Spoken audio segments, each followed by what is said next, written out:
여러분 안녕하세요. 제가 얼마 전에 혹시 데려다 혹붙일 뻔한 일이 있어서 사연을 보내봐요.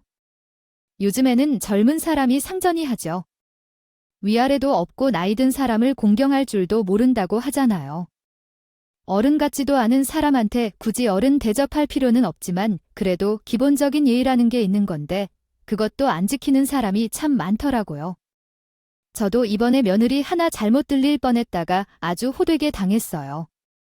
속 시원하게 아들 장가 보내려고 했는데 며느리 될 뻔한 애 때문에 고생했거든요. 그래도 조상신이 도왔는지 아들이 혼인 신고 안 하고 헤어져서 얼마나 대행인지요. 몰라요. 사람이 무서운 세상이라니 정말 사람이 무서운 시대가 된 것 같아요. 제 아들은 40이 다 되도록 장가를 못 갔어요. 노총각이 돼도 여자 만날 생각도 안 하고 그렇게 어영부영 시간만 보내고 있으니 환장하겠네요. 요즘에는 살기가 어려워서 시집가기를 꺼리는 분위기라 괜히 조바심이 나기도 했어요. 너도 이제 아이가 있는데 장가를 가야 하지 않겠니? 만나는 사람은 없어서 따로 만나는 사람이 없으면 선을 정해줄까요? 요즘에 꼭 장가를 가야 하는 건 아니지만 그래도 좋은 사람이 있으면 그냥 결혼하는 것도 좋지 않겠니요? 아들은 제 말에 꿈쩍도 하지 않았어요. 만나는 사람도 없고 선도 안 보고 난 생각 없다고만 하면서 가만히 있어요. 30대 초반부터 아들을 장가 보낼 계획이 있더라고요. 도리로서 애를 장가 보내줘야 할 것 같았는데 아들은 자기 마음에 안 들어서 움직이지 않았고 결국 세월이 흘러갔어요. 그러던 어느 날 갑자기 아들이 깜짝 놀랄 말을 하더군요. 엄마, 나 결혼할 사람이 있는데 언제 인사하러 가면 돼요? 이제는 인사를 드려야 할 것 같은데 요즘 결혼 얘기가 제대로 나오고 있거든요. 엄마, 편한 날짜와 시간을 알려주세요. 이 말을 듣고 너무 놀랐어요. 그동안 여자친구를 사귀는 낌새를 전혀 보여주지 않았거든요. 누구랑 전화를 자주 하거나 약속이 있다고 나가는 일도 없었는데요. 언제 만난 건지 궁금해서요. 그래서 좀 놀랬어요. 너 장가가지 않는다더니 갑자기 인사를 온다고 했더라고요. 며느리님, 혹시 사고 치신 거 아닌가요? 요즘은 암만 애를 가지더라도 갑자기 그러니까 불안해요. 무슨 일 있는 거 아니세요? 걱정 안 하셔도 돼요? 속사포처럼 늘어놓았어요. 그래서 아들이 어이없어하며 웃었어요. 아, 엄마, 그런 거 아니에요. 걱정 마세요. 제가 그 사람이랑 사귀고 있는데 어떻게 될지 몰라서 말 안 하는 거예요. 만난다고 하면 계속 장가가라고 할 거잖아요. 계속 만나보니 사람이 착하고 앞으로 친정에서 받을 가게도 물려받았는데요. 자기 일도 잘하고 가게도 잘 때 처리해보니까 크더라고요. 그래서 결혼하려고 아들이 자랑스럽겠죠. 늘어놓는 것을 보고 내심 걱정이 되었지만 아들이 좋다고 하는 사람이라서 괜찮을 것 같다 생각했어요. 게다가 사람이 착하고 일도 성실하며 가게까지 물려받는다는 얘기까지 듣고 나니 아들에게 덕이 많이 될 것 같았어요. 솔직히 말해서 아들이 노총각으로 늙어가는 것보다는 적당히 괜찮은 상태라면 누구든 대접해왔으면 했거든요. 그런데 생각보다 괜찮은 아가씨를 데려오는 것 같아서 기대도 많이 했어요. 결혼 얘기가 본격적으로 오가면서 예비 며느리가 인사하러 오셨어요. 안녕하세요, 어머님. 처음 뵙겠습니다. 따로 사들 건 없어서 이거라도 사와서 건강 챙기는데 좋으니까 꾸준히 드세요 라고 말했어요. 들어오자마자 그가 나에게 곧잘 인사를 건넸고 홍삼 한 봉지를 들고 왔는데 감사하다고 했어요. 내 아들을 독신자로 나이 들게 만들지 않도록 도와주는 것 같아서 그냥 고맙다고 했어요. 보기에도 참 귀엽게 생겼고 항상 날씬해 보였어요. 인상은 조금 퉁퉁해 보이기도 하지만 예쁜 느낌이었어요. 아들은 곁에서 기뻐하며 당장이었다. 고생 많았다고 했어요. 홍삼 같은 건 사지 않아도 되는데 어째서 이런 걸 사오는 걸까요? 어쨌든 잘 먹을게요. 고마워요. 나는 급히 아들과 예비 며느리를 소개하지 않았어요. 커피와 과일을 대접했어요. 일부러 망고와 샤인 머스켓을 준비했는데 요즘 젊은이들이 좋아할 만한 것으로 선택했죠. 잘 먹어줘서 다행이었어요. 제가 나이를 물어보니 예비 며느리는 아들보다 2살 어렸고 지금 친정가게에서 일한다고 하더라고요. 그래서 우리 애한테 들어보니 가게를 운영한다고 합니다. 언제부터 사업을 시작했어요? 가게 꾸려가는 것이 보통 일이 아닐 텐데 많이 힘들지 않아요. 예비 며느리는 웃으면서 얘기하는데 앞으로 가게 하나 더 오픈하면 본인이 맡을 거라고 해서 속으로 얼마나 기분이 좋던지 몰라요. 아, 저희 친정에서 언니랑 저랑 같이 운영하라고 가게를 차려주셨어요. 친정에서 본점 하시다가 2호점 내면서 저희한테 운영을 맡기셨어요. 5년 정도 됐는데 곧 2호점 내면 그건 저 혼자 맡아서 운용해보라고 하셨어요. 경험을 많이 쌓았으니 혼자 할 수 있을 거라고 하는데 조금 걱정되기는 해요. 친정에서 무슨 가게를 하는지 물어보니 부모님의 음식 솜씨가 좋아서 뼈 해장국집을 크게 한다는데 매일 육수를 우려내고 재료를 준비하는 것이 힘들 것 같았어요. 그래도 나중에 아들이 퇴직하고 도와주면 둘이서 운영할 수 있을 것 같았어요. 아들은 옆에서 그때 처형될 분이랑 같이 하는 가게를 보러 갔는데 식사 시간에는 손님이 엄청 많더라고요. 장사가 아주 잘 되어서 놀랐어요. 3호점도 음식이 맛있어서 잘 될 것 같아요. 라며 한마디 거들었어요. 아들 얼굴을 보니 입이 귀에 걸려 있었는데 저렇게 좋을까 하는 생각도 들었어요. 지금이라도 좋은 사람을 만난다면 잘 가져갈 수 있을 것 같아서 그저 다행이라는 생각이 들었고 처가 쪽에서 큰 가게를 물려받는다 하니 노후 걱정도 덜리할 것 같아 저도 기쁨을 느꼈습니다. 생각했죠. 그때 제가 가게에 대해서 잘 알아봤어야 했는데 아니 듣고 좋은 곳일 거라고 그냥 믿었던 게 화근이 아니었나 싶기도 해요. 어쨌든 예비 며느리들이 첫인상은 나쁘지 않았고 호구조사 좀 해보니 친정이 여유로운 집안 같아서 딱히 반대할 이유는 없었어요. 아들도 계속 며느리가 될 사람 좋다고 자랑거리니까 저희 둘이 잘 살기만 하면 되겠다는 생각이었죠.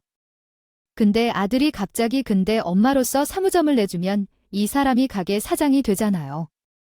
그 덕에 저도 회사 다니다 퇴직해도 꾸준히 생활하기가 좋을 것 같은데 이렇게 처가덕 많이 보는데 집은 우리가 해야 할 것 같아요. 근데 내가 모아둔 돈이 얼마 없거든요. 엄마가 좀 해주면 안 될까요? 돼요라고 하는 거예요. 사실 이때 좀 고민이 많이 됐어요. 그 말을 듣자마자 제 얼굴이 많이 어두워졌지만 어딘가에 있냐는 대출 내면 내가 일부라도 보태주면 안 될까? 당장 집을 마련하기가 쉽겠니? 내 명의로 집 대출 내서 적당한 대로 마련하는 건 어때? 내가 당장 그만한 돈은 없는데라며 걱정스럽게 말했죠. 아들은 앞으로 처가에서 가게 떳떳하게 받으려면 집은 내가 해가야 할 것 같은데 어떻게 해야 하죠? 전세를 구하자니 처가에서 가게를 준다는데 집을 아예 사가야 떳떳할 것 같아요. 엄마가 이번에만 좀 도와주면 안 될까요? 가게를 받으면 노후 보장도 되겠죠. 제가 벌어서 꼭 갚을게요 라면서 사정사정 하더라도 지금 생각하면 예비 며느리가 아들 뒤에서 조종한 것 같은데 아들 말도 맞긴 맞았으니 차마 무조건 안 된다고 하긴 어려웠어요. 그리고 내 자식이 저렇게 매달리고 힘들어하는데 부모로서 어떻게 안 해줄 수 있겠어요? 모른 척할 수도 없고 아들 말대로 며느리가 가게 하나를 크게 받을 것인데 집이라도 해야 아들이 처가에 떳떳할 것 같았어요. 그래서 큰 결심하고 집을 팔아서 작은 집으로 옮기고 나머지 돈을 보태주었어요. 조금 모자란 금액은 아들이 대출을 내서 충당하기로 하고 적당한 아파트 하나를 마련할 수 있었어요. 짐을 마련하느라 금전적으로 좀 무리했지만 그래도 이제 아들놈도 장가 보낼 수 있다는 생각에 그것만 해도 기분이 좋았어요. 좋았죠. 주변에도 아들이 이제 장가 보낸다고 자랑하니 괜히 어깨가 으쓱해지는 것 같았어요. 근데 친구들 전부 다 요즘에는 며느리 덕을 보려고 하면 안 되는 거 알잖아요. 우리 세대는 중간에 끼어서 며느리를 떠받들고 살아야 해요. 결혼하기 전부터 잘해주어야 한다는데 요새는 조금만 마음에 안 들어도 사내 마해하는데 그래서 시집살이 하면서도 거리지 않게 잘해야 한다고 하나같이 며느리에게 잘해야 한다는 거예요. 친구들 말대로 우리 세대가 중간에 딱 끼어서 시집살이 하다가는 며느리에게 역으로 시집살이 하는 신기한 일이 있더라고요. 그래도 둘이 화목하게 잘 살려면 제가 조심해야 하니 그저 잘해주어야겠다는 생각이 들었어요. 집도 구했고 직장도 있고요. 이것저것 천천히 알아보기도 하면서 상견례를 하는 말이 없다는 게 알기 힘들긴 했어요. 의아해하며 아들에게 근데 왜 사돈네 상를 안 하니 물었습니다. 서로 한번 만나서 인사도 하고 통성명도 하고 그래야 된다고 생각했거든요. 그리고 그쪽 집안도 봐야 사람들이 됨됨이도 알 거 아닐까 싶었지만 괜찮은 날짜를 잡으면 알려주면 언제든 맞춰서 나가겠다고 말했어요. 며칠 뒤에 아들이 이상한 소리를 하길래 엄마, 지금 처가 쪽이 너무 바쁘다고 상견례는 내년쯤 하겠다고 해. 우리는 일단 살림 합치기로 결정했으니까 결혼 준비를 하고 있으니 식전에는 상견례를 하려고 해. 그러기 전에 가게 때문에 시간이 없어 라고 했어요. 이게 무슨 소리인지 되물었지만 아들은 바빠서 상견례를 하기에 시간이 없다고 했어요. 물려주는 문제 때문에 예비 신랑 쪽에서 너무 정신이 없다고 합니다. 그건 뭐 그리 중요한 일이라고 생각해요. 가게 하나 오픈하는 것은 보통 일이 아니에요. 근데 살림을 합친다는 건 무슨 소리인지 이해가 되지 않았어요. 그래, 그럼 가게 문제 좀 정리되면 견해 날짜를 잡아보자고요. 근데 살림을 합친다는 건 또 무슨 말이지? 아직 식도 안 올랐는데 같이 산다고? 요즘에는 그렇게 하는 집도 있다고 하던데.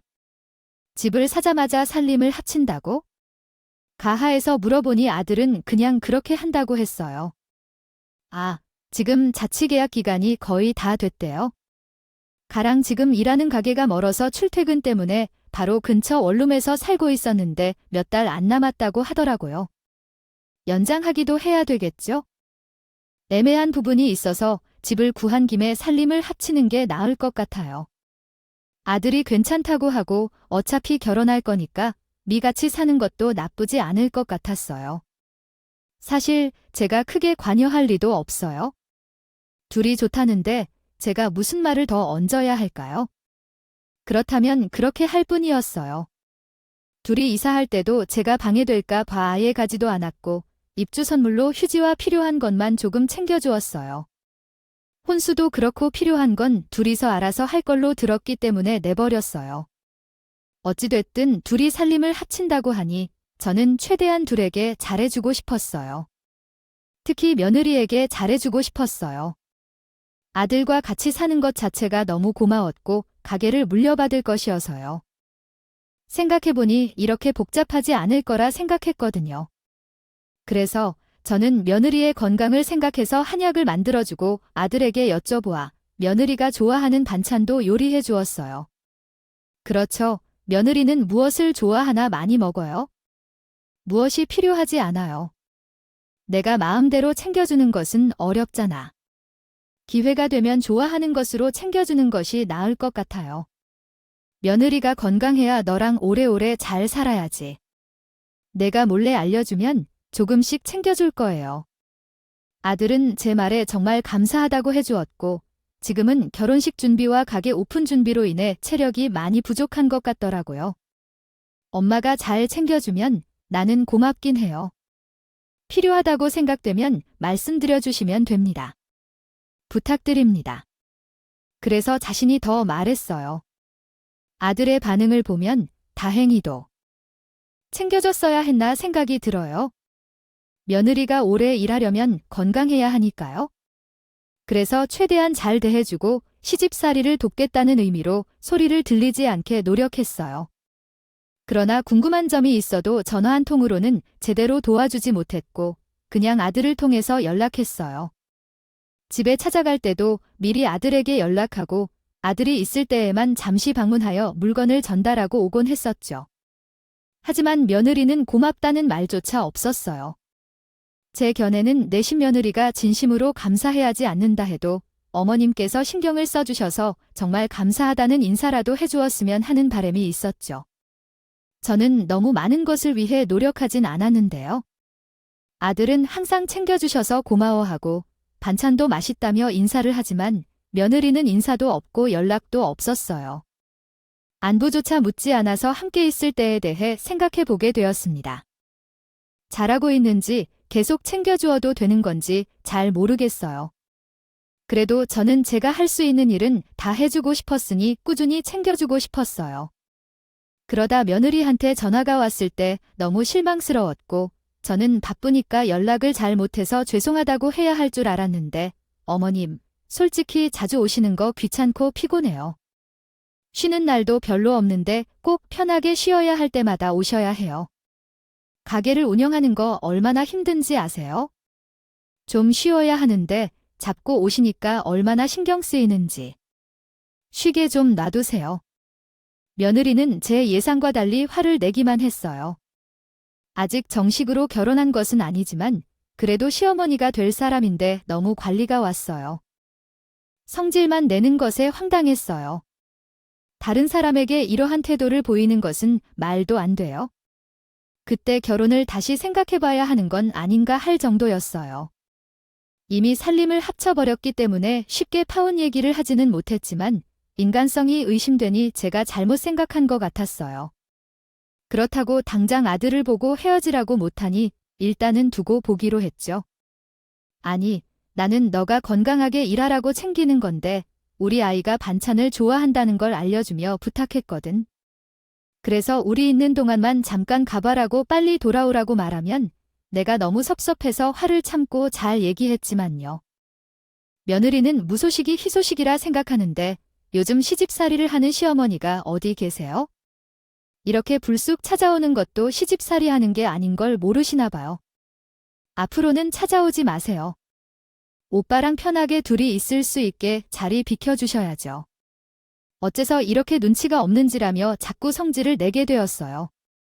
저는 어차피 며느리가 아들과 잘 살아야 한다고 생각하니 앞으로는 우리끼리 해보고 가져가라고 하겠다네. 그냥 귀찮게 안 할 테니 받는 건 잘 먹으라고만 할 것이었어요. 주변에서도 세대가 달라졌다며 며느리가 잘생겨야 된다고 하는데 참아버럭하지는 못했고 그냥 뚝 잘라서 더 이상 얘기하지 못하도록 하고 치웠어요. 속으로는 정말 확 뒤집고 싶었지만 제 진실을 참아내고 떠났습니다.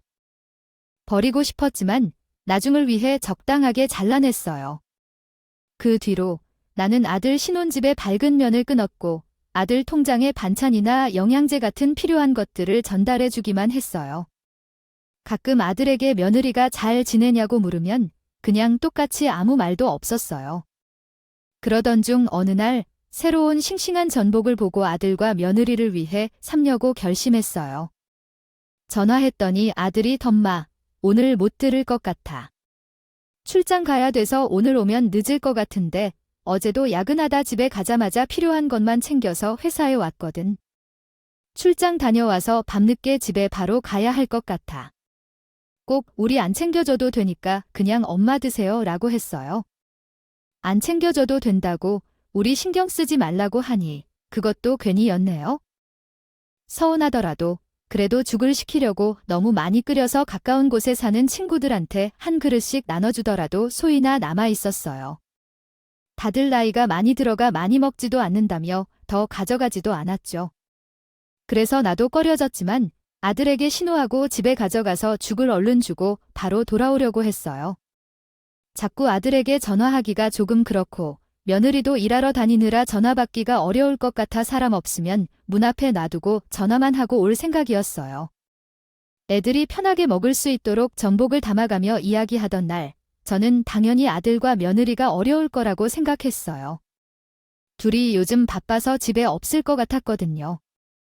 요즘 아들도 며느리도 둘이 같이 출근하고 있어서 집에 오시려면 가능하지 않겠죠? 꼭 전화 주셔야 해요. 이 사람도 바빠져서 집에 잘 없거든요. 꼭 전화 먼저 하고 오세요. 알았죠라며 몇 번이나 당부했어요.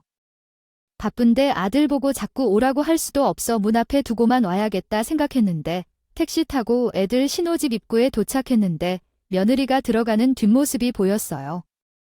뒷모습이라 조금은 긴가민가 했지만 며느리가 분명히 맞는 것 같았어요. 저는 속으로 다니 얘가 일하러 간다고 하더니 왜 집에 오는 거지? 어디 아픈가 하며 걱정부터 하게 되더라고요. 일단 며느리한테 전화해서 혹시 집에 있니? 내가 뭐 갖다 줄게 있는데 우리 애가 많이 바빠서 내가 지나는 길에 잠깐 들러라고 하는데 집에 있는지 미리 물어보고 가려고 해. 물어봤어요. 저는 아무리 생각해도 이상했고 뭔가 찜찜한 것이 해소되어야 할 것 같아서 다음 날도 애들 집에 가서 확인하기로 했어요. 혹시 진짜 아무도 없을 수도 있으니 전복죽은 집에 두고 택시를 타고 아들이 출근하기 전에 아파트 근처에서 내려 지켜보고 있었어요. 둘 다 버스를 타고 다니니까 걸어서 나올 거니 하고 기다려보니 얼마 지나지 않아 아들과 며느리가 같이 나왔어요. 둘은 웃으면서 같이 출근하는 모습을 보고 내가 너무 안 좋게 생각한 건가 싶어 조금 미안한 마음도 들었어요. 하지만 며느리가 다시 집에 들어간 시간까지는 지켜봐야겠다 싶어 기다렸는데 30분 정도 지나니까 며느리가 집에 들어간 걸 보았어요. 그래서 그걸 보고 아들에게 전화해서 요즘 새해 첫 출근 제대로 하고 있니? 건강은 어때? 요즘에도 많이 바쁘다고 하니? 안부를 물어봤어요. 아들은 여전히 계속 바쁘게 가게 물려받는 것 때문에 얼마나 바쁜지 매번 정신없이 다닌다고 해 당분간은 얼굴 보기가 어려울 것 같은데 내 조만간 상견례 날짜도 잡으려고 하니까 소식 있으면 먼저 연락해 주겠다고 했어. 며느리가 집에 있는 걸 모르는 줄 알았어. 전화를 끊고 가만히 생각해 보니 제가 며느리에 대해 잘 알지 못했네. 아들놈이 노청 정도다. 그거 데려가 주는 것만 해도 고맙다고 생각했어? 결혼식이나 집 꾸미는 거, 애들 챙겨주는 거 등 그런 것만 생각하고 있었는데 썼나요? 근데 친정가게는 도대체 어디에 있길래요? 언니가 운영한다는 가게인가며 며느리가 앞으로 오픈할 가게인가 제가 직접 확인한 적은 없어요.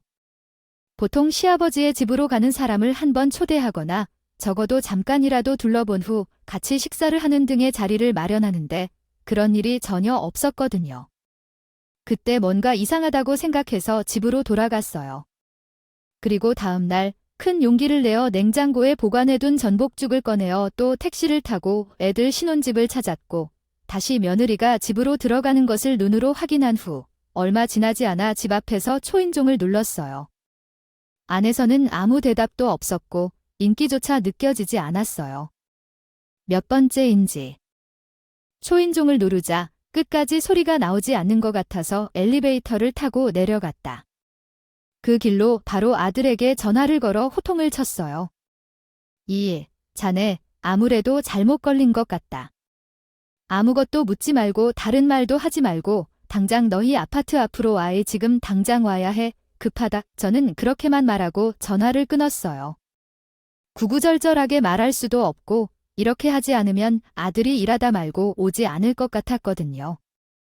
예상대로 제가 정색하고 말하자 아들이 무슨 일이 있는지 급하게 알고자 하여 왔어요.